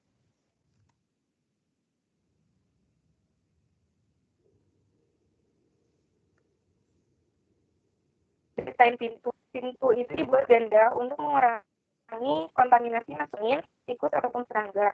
Pintu juga dilengkapi dengan tirai udara yang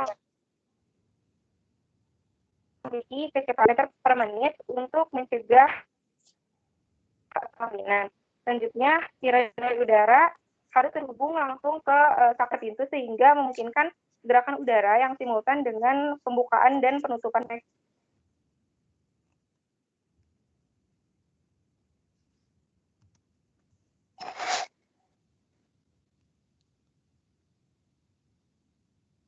Desain lantai itu sanitasi lantai juga dilakukan setiap hari dengan air panas dan dibilas dengan air bersih, kemudian dikeringkan. Lantainya terbuat dari beton dengan permukaan halus, lalu tahan terhadap tekanan, uap, suhu tinggi, dan bahan kimia. Lantai monolitik tanpa sambungan agar mudah dibersihkan dan ditambahkan lapisan cat epoksi agar memberikan perlindungan tambahan.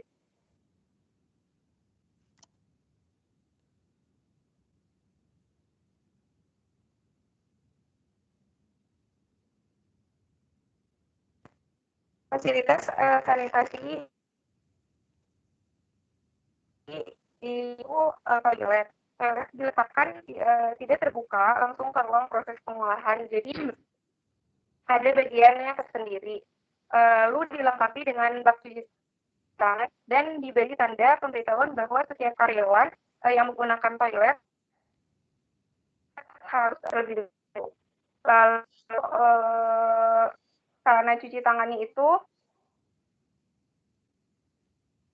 ditempatkan pada lokasi untuk karyawan. Lalu dilengkapi dengan karyawan.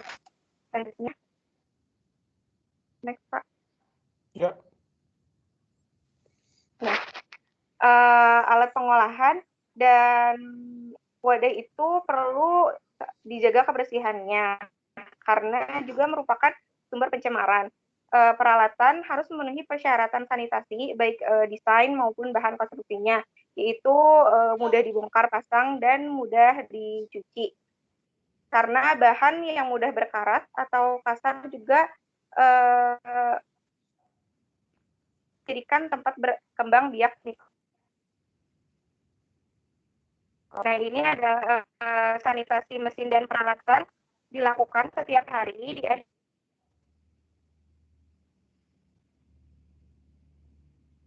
produksi dan sanitasi keseluruhan itu dilakukan dengan membersihkan permukaan peralatan, sisa air dan plastik, lalu membersihkan permukaan peralatan dari sisa-sisa air dan plastik dan membersihkan filter,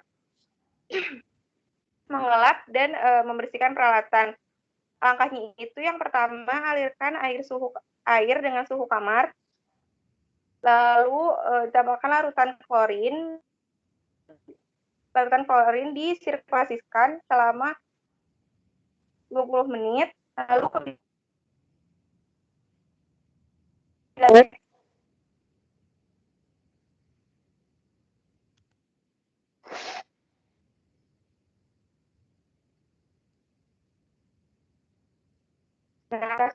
keseluruhan yang dilakukan seminggu sekali itu dengan membersihkan bagian dalam mesin,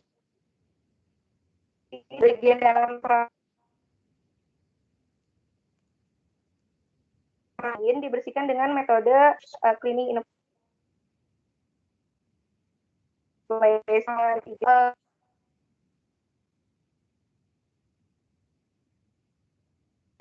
Air yang digunakan itu pada suhu sampai 25 derajat Celcius. Sedangkan pembilasan asam itu dengan suhu 55 plus minus 5 derajat Celcius.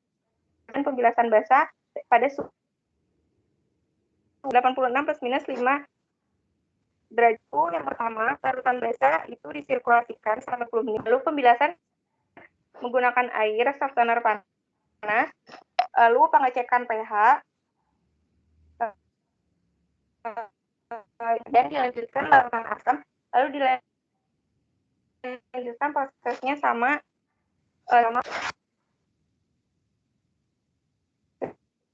sekian presentasi dari saya, kurang lebihnya mohon maaf, terima kasih. Oke, terima kasih Nisa. Apakah ada yang ditanyakan? Oke, silakan yang bertanya. Ada yang belum bertanya? Saya Pak mau bertanya. Ya. Ini kan tentang buah. Nah, bahaya yang terjadi pada bahan baku buah itu terdapat pada proses apa ya? Terus mikroba yang mungkin ada tuh apa kira-kira?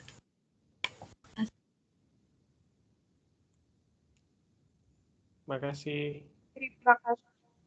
Terima kasih pertanyaannya Rayhana. Pada proses yang pertama itu ini ya apa? Yang pertama itu ada proses bahan baku buahnya itu sendiri setelah dipanen. Nah, bahan baku buah itu kan biasanya mengandung yang berasal dari yang menempel pada buah itu sendiri pada kondisi lembab. Nah, biasanya itu berasal dari Aspergillus yang menghasilkan mikotoksin yang sangat beracun dan membahayakan kesehatan manusia. Dan ada juga kasus bahwa salmonella terdapat pada bahan baku buah dikarenakan air yang digunakan pada dibicarakan untuk yang dapat diminum. Nah, lanjut dapat menyebabkan kontaminasi. Pertama itu menyebabkan bahaya. Yang pertama itu pewarna makanan yang mengandung bahan kimia berbahaya. Jadi kita harus melihat bahwa pewarna itu diizinkan untuk dikonsumsi atau sesuai dengan grade atau tidak. Itu dan jika ada bahan menggunakan harus sesuai dengan dosis, tidak boleh berlebihan. Ya, ya. Baik, terima kasih Ai. Oke, baik.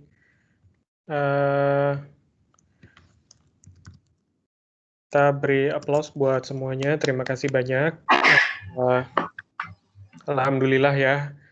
Ini udah selesai semua ya, berarti sudah presentasi semua. Saya mengucapkan terima kasih buat semua. Hah? Masih ada saya, Cut. Cut belum ya? Astagfirullahaladzim. Maaf, Cut.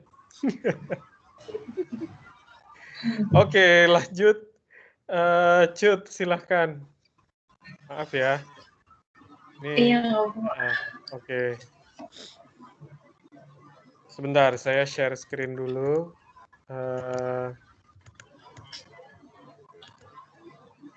Maaf ya, ini jadi agak telat ya kuliahnya ya. Silakan, Cut. Baik, Assalamualaikum warahmatullahi wabarakatuh. Waalaikumsalam. Selamat malam Bapak dan teman-teman semuanya. Kali ini saya akan mengekspresikan terkait sanitasi industri pangan pengolahan rapstik.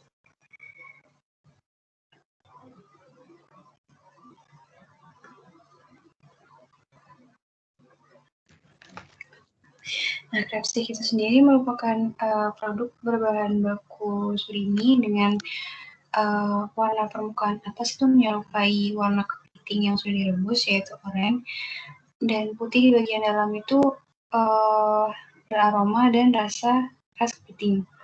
Produk ini tuh ready to eat, jadi bisa langsung dimakan, lalu berbahan dasar surimi dan sudah bersertifikasi halal. Nah, next Pak. Nah, untuk bahan bakunya itu yang digunakan adalah surimi sekitar 40% dari total bahan baku yang digunakan. Dan surimi sendiri adalah muatan daging ikan yang telah mengalami pencucian dan penambahan bahan pembantu seperti garam atau NaCl dan ditambahkan bahan-bahan lainnya, misalnya polikostat. Untuk mendapatkan mutu yang dikehendaki sehingga berwarna putih, lentur, dan baunya tidak amis. Next, Pak. Nah, untuk bahan baku tambahannya yaitu cornstarch, air, garam dan gula, perisa kepiting dan MSG, dan pewarna paprika. Next, Pak. Nah, untuk produk specification-nya berdasarkan SNI Rapstik nomor 8840 tahun 2017.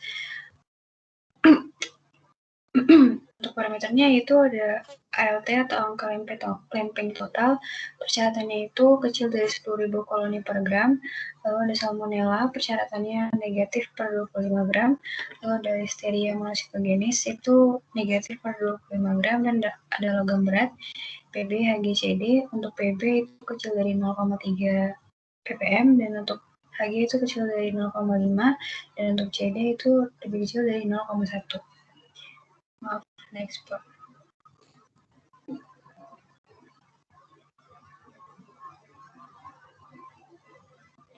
Nah, menurut Badan POM tahun 2012 tentang cara produksi pangan yang baik itu, untuk lokasi dan lingkungannya, untuk lokasi dijaga tetap bersih, bebas dari sampah, bau, asap, kotoran, dan debu. Untuk lingkungannya itu sampah dibuang dan tidak menumpuk, tempat sampah selalu tertutup, dan jalan dipelihara supaya tidak berdebu. Selain itu, selokannya berfungsi dengan baik. Next, Pak.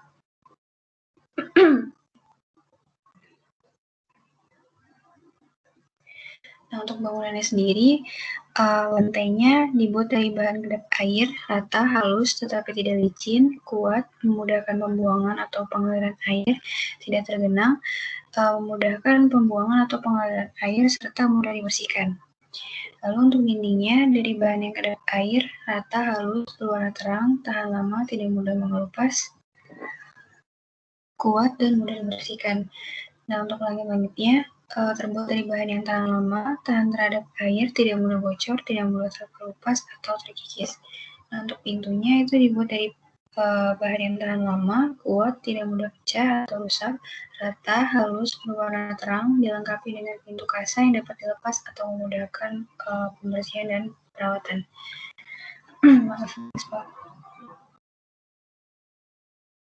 Aplikasinya yang pertama itu ada sarana pembersihan berupa sapu, sikat pel, lap, lodeng, deterjen, ember yang harus tersedia dan terawat dengan baik, lalu dilengkapi dengan sumber air bersih.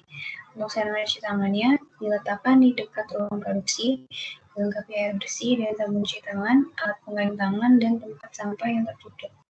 Nah, untuk sarana toiletnya diberi tanda peringatan bahwa setiap karyawan harus mencuci tangan dengan sabun sudah menggunakan toilet dan terjaga dalam keadaan bersih dan tertutup.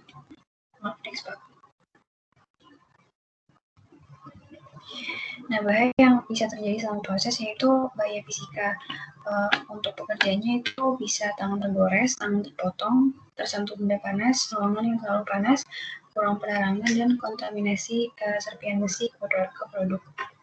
Nah, untuk bahaya kimianya yaitu mikotoksin dan cemaran logam berat yaitu PPHGCD. Nah, untuk bahaya mikrobiologinya adanya kontaminasi salmonella, Escherichia coli, Listeria monocytogenes, Staphylococcus aureus, Vibrio cholerae, dan Vibrio parahemolyticus. Untuk program sanitasi, untuk seragam prosesnya, seragam proses itu harus lengkap dan bersih, menggunakan masker dan topi, dan jika diperlukan menggunakan hairnet, tidak menggunakan aksesoris berupa jam, anting, atau kalung, sepatunya itu tidak licin dan kedap air, lalu kukunya terpotong rapi. Next.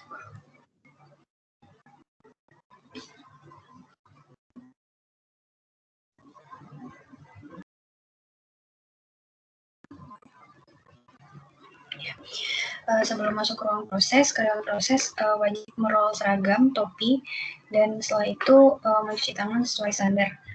Nah, bisa dengan membasahi tangan dengan air, lalu mengambil sabun dan letakkan di telapak tangan, gosok tangan seperti gerakan pada standar, lalu bilas tangan dengan air sampai sabun hilang, keringkan tangan dengan tisu ataupun dengan hand dryer. Next, Pak.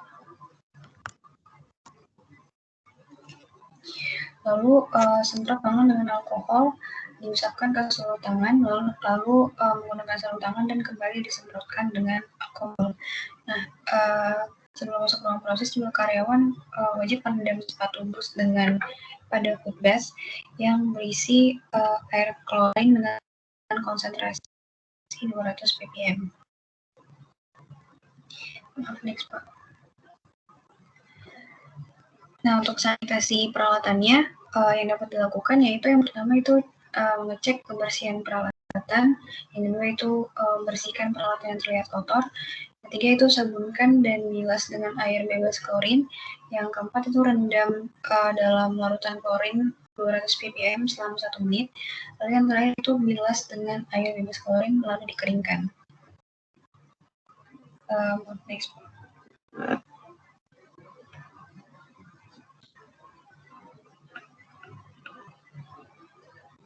Nah,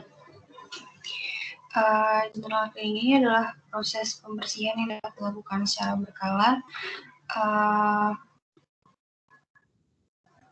dapat dilakukan minimal 3 minggu sekali.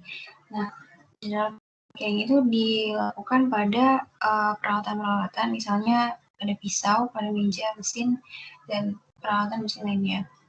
Nah, yang dapat dilakukan yaitu pertama memisahkan semua instalasi mesin produksi dan alat, lalu membilas peralatan menggunakan air, menggosok dengan menggunakan sabun ke seluruh permukaan peralatan secara merata dan menyeluruh.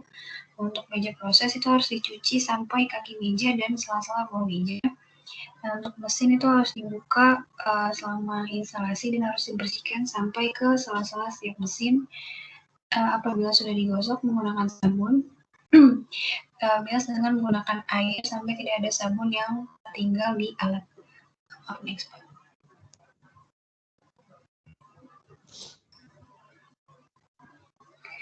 Lalu menyiram seluruh alat dengan air panas untuk peralatan yang tahan panas. Menyiram seluruh alat dengan larutan klorin 200 ppm. Lalu untuk alat-alat yang kecil direndam dengan larutan klorin 200 ppm selama 3 menit. Setelah itu meniriskan dan melap kering semua alat yang sudah dicuci dan didesinfektan dengan semprot alkohol 96%. Lalu setelah itu bisa dicek lagi tidak ada kotoran bahan adonan yang masih menempel di alat. Setelah itu memasang kembali alat di setiap masing-masing mesin dengan baik dan sempurna, menyimpan dan menata dengan rapi alat yang sudah dibersihkan. Lalu yang terakhir adalah menyimpan alat dan bahan sanitasi ke tempat yang sudah disediakan. Maaf, next Pak. Terima kasih. Sekian presentasi dari saya. Ada pertanyaan? Oke, kita kasih aplaus buat Cut. Terima kasih. Sekarang pertanyaan, silakan buat yang mau bertanya. Saya Pak, Silakan. yang tadi kan di cemaran mikrobiologinya kan ada banyak tuh bakterinya. Nah kalau misalnya setelah pengujian produknya positif mengandung salah satu bakteri tersebut itu bagaimana? Ya. Terima kasih Cita atas pertanyaannya. Kalau dilihat dari bahaya mikrobiologinya, itu bakterinya bakteri patogen semua. Jadi kalau misalnya nanti setelah pengujian itu ada salah satu bakteri yang positif, produk itu harus di hold, produk tidak boleh dirilis. Lalu nanti untuk tim lab itu melakukan sampling ulang ke batch-batch tertentu. Setelah itu dari tim quality-nya itu menerapkan kembali general cleaning-nya. Jadi dilakukan proses pembersihan secara total dan maksimal. Gitu. Artinya tidak bisa direproses ya? Iya, tidak boleh. Oke. Baik. Cukup. Terima kasih banyak semuanya. Kita beri aplaus buat semuanya. Terima kasih. Saya mau ngucapin terima kasih banyak ya sudah ikut kuliah ini. Kurang lebih ada 14 pertemuan ya. Terima kasih banyak sekali lagi. Tugasnya saya lihat juga sudah masuk semua. Nanti akan segera saya nilai. Kemudian untuk UAS ya, untuk UAS sebentar. Untuk UAS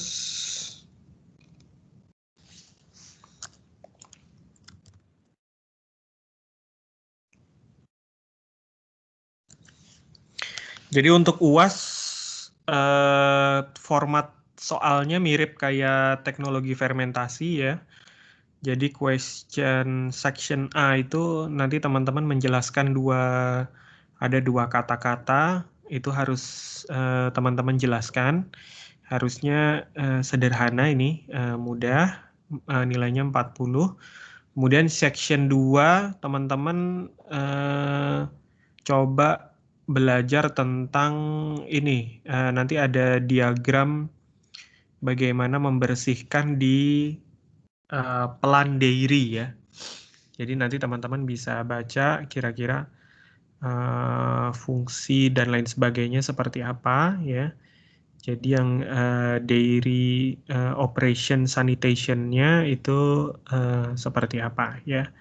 Kemudian section 3 ya teman-teman boleh jawab 2 dari 5 pertanyaan ya. Jadi nanti ada 5 pertanyaan, teman-teman jelasin 2 aja cukup gitu ya. Nanti teman-teman pasti bisa lah ini karena minimal cuma 2 gitu ya. Kemudian waktunya itu hari Jumat ya tanggal 29 ya. Waktu durasinya 100 menit. Jadi nanti silakan akses di portal BIK gitu. Sampai sini ada pertanyaan teman-teman?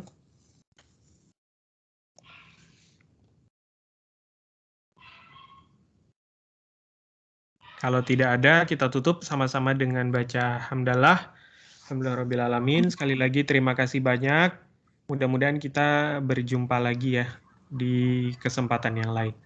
Tetap keep in touch ya. Terima kasih. Nanti kalau teman-teman mau ada pertanyaan atau konsul dan lain sebagainya, boleh silahkan ya. Assalamualaikum warahmatullahi wabarakatuh. Waalaikumsalam warahmatullahi wabarakatuh. Terima kasih Pak. Sama-sama, terima kasih juga.